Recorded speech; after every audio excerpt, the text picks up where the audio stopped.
Buxoroy Mir Arab madrasasida ikkita talaba hayit kuni deydi. Birinchi safga o'tirib hayit namoziga chiqib, birinchi safga o'tiryapti. Biroz o'tirsa, qani yo'l beringlar, po'sht qochinglar, yo'l ochinglar desa, Buxoroning amiri Ali davlat arkonlari bilan kirib kelayotgan ekan. Endi oldidan joy berib o'tiribdi.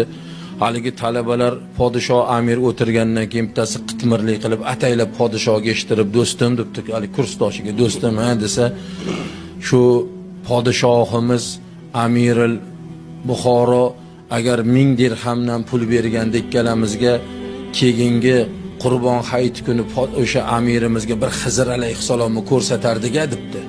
Hayit namozlar o'qilibdi. Hamma tarqaysa amir bu yoqqa kellaring debdi. Bu yoqqa kelinglar deb boya nima dedilaring? Agar Buxoroning amiri 1000 dirhamdan pul bersa, keyingi hayitga Qurbon hayitiga Xizrni ko'rsatamiz dedilaringmi? Sallitni ham biz etdik. Xazinabon debdi. Labay bularga 1000 dirhamdan ber debdi, tez dedi, berdiribdi. Xursand endi cho'ntagida pul to'layu, naryoqda gamburger, manbarda cheeseburger. Endi xursanda 1000 dirhamni dadasi bermaganda 1000 dirhamdan pul xursand, kunlar o'tyapti, yegan oldida yemagan orqada. Kunlar o'tdi, bir kun bittasi g'amgin bo'lib o'tirganimiz. Narigisi nima bo'ldi senga? Nima xafasan? Hali ham amirimiz bergan 1000 dirhamdan bir 400 yoningda-yu, nima xafasan sen? Ahmoq debdi. Ertaga hayit-ku debdi. Nima bo'pti hayit bo'lsa desa, Xizrni ko'rsatamiz dedi-ku. Amirga ertaga nima degan odam bo'lamiz? Qanaqa Xizrni ko'rib? Voy, shunaqa kun o'tib ketdimi, hayitmi? Endi haligi va'da chiqib o'sha yerda o'tirsa, yana Buxoroning amiri kelibdi. Qochinglar, yo'l ochinglar, yo'l beribdi, boshqa qilibdi. Hayit namozlar o'qilibdi. Endi hayit namoz tarqab ketyapsa, vazirni qitmirligi tutib qopdi-yu. Podshohim debdi, "Mana bu ikkita bolani eslayapsizmi?" debdi tiranchalar. Kim bu desa, oldingi hayitda 1000 dirham podshohimiz 1000 dirhamdan bersa Xizrni ko'rsatamiz deb va'da qildi. Qani Xizrni ko'rsasin endi. Shunaqa gap bo'ladi. Esidan ham chiqib ketgan ekan u. Dunyo davlat tashvishi, xalq tashvishida shuni turadimi? Shu mayda narsa turadimi? Esidan ham chiqib ketgan ekan. Shunaqa gap bo'ladi. Qani Xizrni ko'rsatilsa, haligi talabalar boshini egib turgan. Endi olovga kerosin sepishni boshlabdilar Qitmir vazirida. Podshohim sizni aldasa, siz meni aldasa mayli edi. Sizni ham aldaydimi podshohim? Bu nima degan gap bu? Qanaqa bedodlik bu? Sizni aldaydimi? Bu chorasi ko'rmasak bo'lmaydimi? Jazo qilmasak bo'lmaydi? Agar ertaga indamay kelsa, sizni yana aldaydiganlar ko'payadi. U keyingi vaziri yana u ahvol, keyingi vaziri yana shu ahvol haligi alangalatiribdi. Endi xo'p, nima jazo beramiz desa, birinchi vaziri qani siz jazo tayinlangsa podshohim debdi.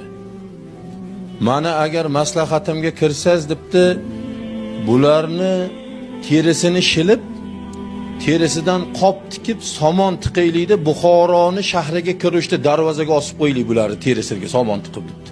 Xalq bilsin, podshohni aldashlik oqibatini bilsin debdi.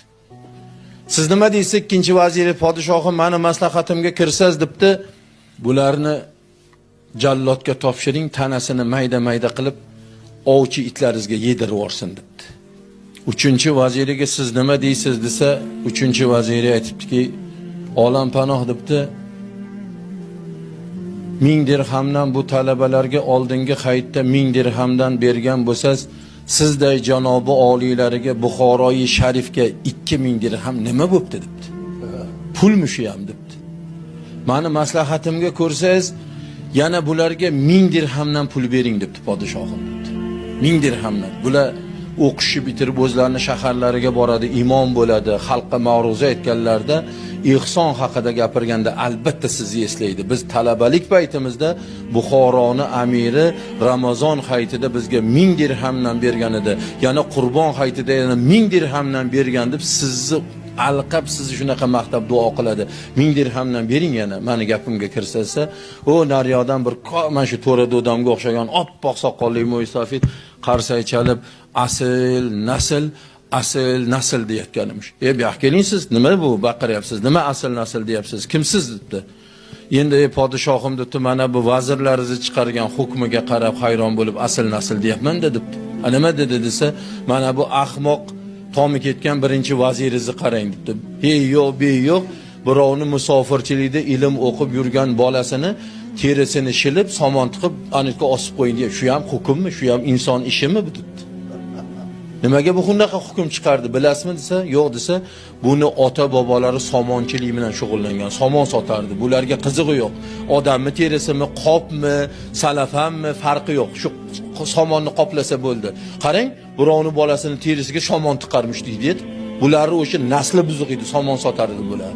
Endi ikkinchisini ahmoqligini qarang. Hey yo'q, be yo'q, birovni gulday farzandini maydalab chopib itlarga tashlavaringlar. Buni nima uchun hukm chiqarsa, buni otalari it boqardi dedi. Itchilik bilan boqib o'shanda qilib it urishtirish bilan dunyoga xalqqa kelgan bu. Ko'rdingizmi birovni bolasini itga yedirib. Mana haqiqiy vazir 3-vaziringiz debdi. Haqiqiy nasli toza, nasliga hech qanaqa shubha aralashmagan nasl pok, mana shu palagi toza inson, mana shu qarang, oliy janob hukm. Mani haligi gapimga kirsangiz yana 1000 dirhamdan bering. Sizday oliy janobga nima bo'ldi? Nima bo'pti 1000 dirham deb? Mana haqiqiy inson debdi, haqiqiy nasli toza odam. Xo'p, siz o'zingiz kimsiz debdi haligi Mo'ysafidga. Bular sizga Xizrni ko'rsataman deganmidi? Podshoh ko'rsataman degan edi. Mana men Xizrmanda degan ekan. Birodarlar, naslni juda ehtiyot qilish kerak.